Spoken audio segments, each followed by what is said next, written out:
We're back. Yesterday, MPs backed compulsory vaccines for care home staff by a vote of 319 to 246. In removing personal choice over a medical procedure, the decision has been met with horror by the Conservative-minded and much of the care industry alike. Even the British Medical Association has warned that compulsion is a blunt instrument that carries its own risks. Peter Bone, a member of the COVID recovery group and one of the MPs who voted against the measure, previously accused the government of signing things into law like presidential executive orders and wanted the motion to be axed. Silkie Carlo, director of Big Brother Watch, said the vote would usher in untold anxiety, intrusion and joblessness for care home workers and represents a crumbling of democracy. But care home owner David Crabtree feels a duty to protect his vulnerable charges and other employees. All three join me now. So, David Crabtree, let me start with you. You feel there's a moral imperative to protect residents of care homes from potentially unvaccinated workers. Yes, we're in a very fortunate position that 100% of our small group we have chosen to be vaccinated. I think the instrument is a blunt instrument. I think it's too late. And now we have a massive problem. The vast percentage of care homes in this country are not nursing homes. So we have visiting nurses, district nurses, dietitians, everybody from the NHS, but yet they're not mandatory obliged to be vaccinated. And if we're going to have one, the social care system seems to have yet to be the poor brother again of government policy. I personally believe that staff should have the vaccine. And the reason that the staff have chosen to have the vaccine is because they have an inherent thing. We saw too many die. We saw care staff get COVID. We're still on the wire from this. The stress has not eased off for 18 months. Everybody's PPE'd, everybody's tested 3 times a week. It's constant. So what I wanted was the right interview to say to a potential candidate, would you be willing to have the vaccine? And now I'm protected in law by that motion in that I cannot be hauled off to court for being discriminatory against somebody who won't take the vaccine. Would you be able to sack a staff member who refused to take the vaccine now? No, technically, yes, I suppose. We have 16 weeks, I think, to work this out. But the truth being, I think all of us in the care sector, by our very nature, are of the caring things. We don't want to see people lose their jobs. And I'm sure that there must be mechanisms we can employ to keep good. These staff have worked hard for 18 months and to suddenly say that they've got to be sacked. I think where it was aimed at was a lot of agency staff who were working across various homes. And I think that you would be wanting to make sure that people who were travelling between care sectors, different organisations, were vaccinated. OK, so Peter Bone, you've heard from David Crabtree and you've heard him explain why he feels there's a need for this law. Why did you vote against it? Well, first of all, I think David makes a very fair point that we're making the private sector, care homes, compulsory vaccinate their staff, yet the NHS, which the government controls, is not the law. And about 1 in 5 NHS staff haven't been vaccinated. Now, I don't want to see anyone forced to be vaccinated. But what I want to see is people voluntarily get vaccinated because it's in their interest to be protected. And I think that, from what David said, most of his staff are vaccinated.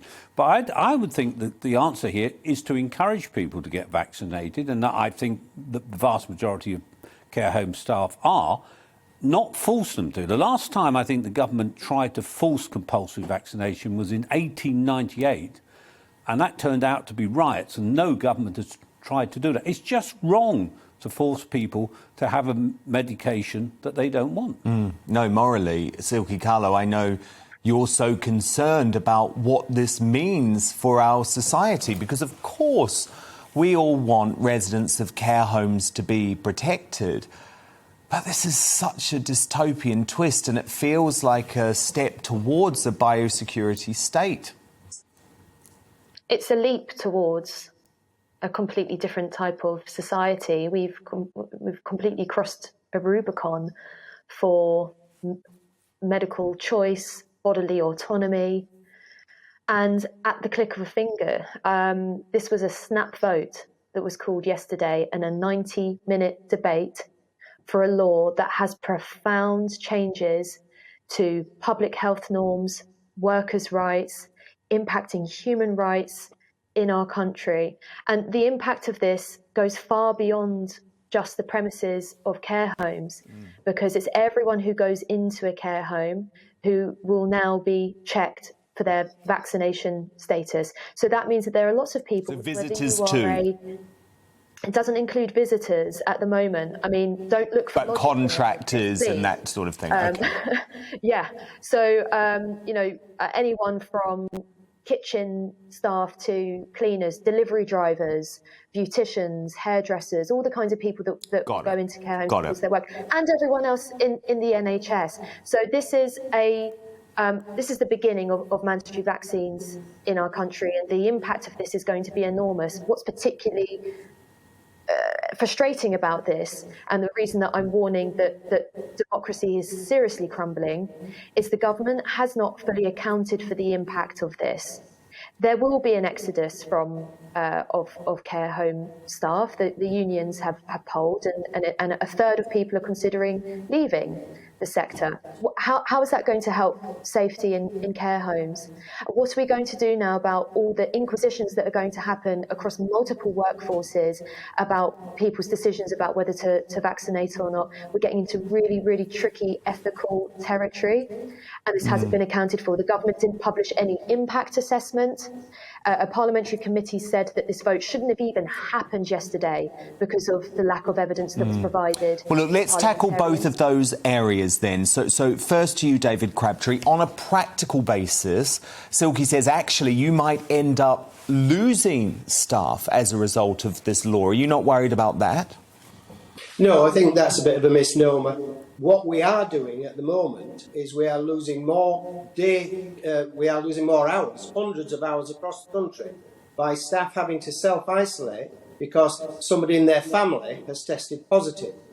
Come August, when people who have been vaccinated no longer need to isolate, we get our staff back. So it's... the pingdemic, they're calling it. Sorry?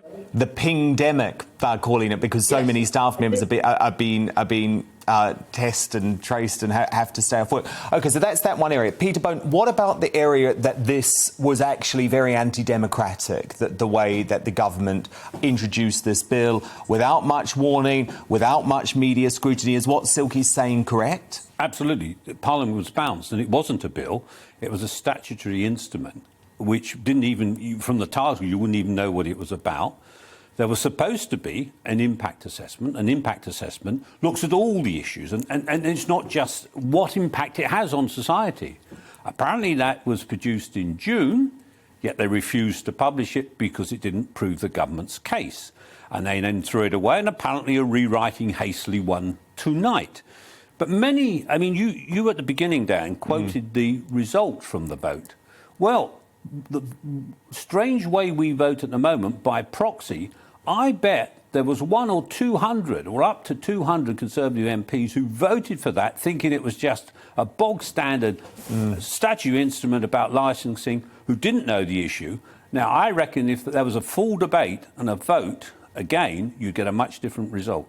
Really? Yeah. And Silkie Carlo, how worried are you that this could mark the start of something much more significant? Obviously, earlier in the week, we saw President Macron in France introduce vaccine passports throughout his nation and also talk in quite stark terms about the fact that he will consider compulsion when it comes to vaccination across his entire population. Do you get any sense that our government could be heading in a similar direction? I mean, the vote yesterday shows that we're heading in exactly that kind of direction. There is no... the government has not recognised and given Parliament or the public the space to properly consider the gravity of this issue of mandatory vaccinations. And I find this incredibly dangerous territory. I've actually, do you know what, Dan? I've actually had people ring us in our office today crying in tears. What are they saying? Anxious about what they're going to do, about their jobs or about their children and their children's jobs.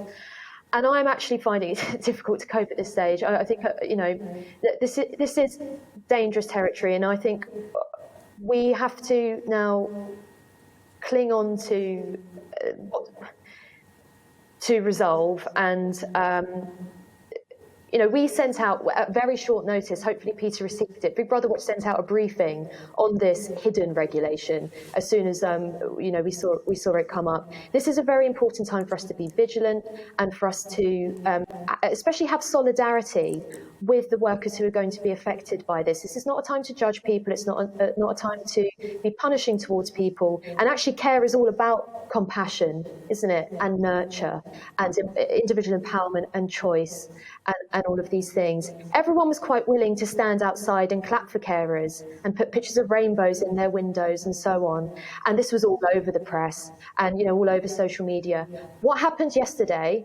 A seismic change in care workers' rights and workers' rights as a whole happened with pin drop silence. Yeah, including, by the way... I'm glad we're having this debate now. Because well, I was going to say, because including, by the way, from the media. And that's something that concerns me deeply. But look, I really do respect and appreciate this debate. That's the care home owner, David Crabtree, Peter Bone, MP, and Silkie Carlo, the director of Big Brother Watch. Thank you so much. Welcome to the GB News YouTube channel. You can watch us live 24 hours a day, catch up on your favourite shows, and join in the conversation in the comments below. Don't forget to subscribe and you'll never miss any of our exclusive content.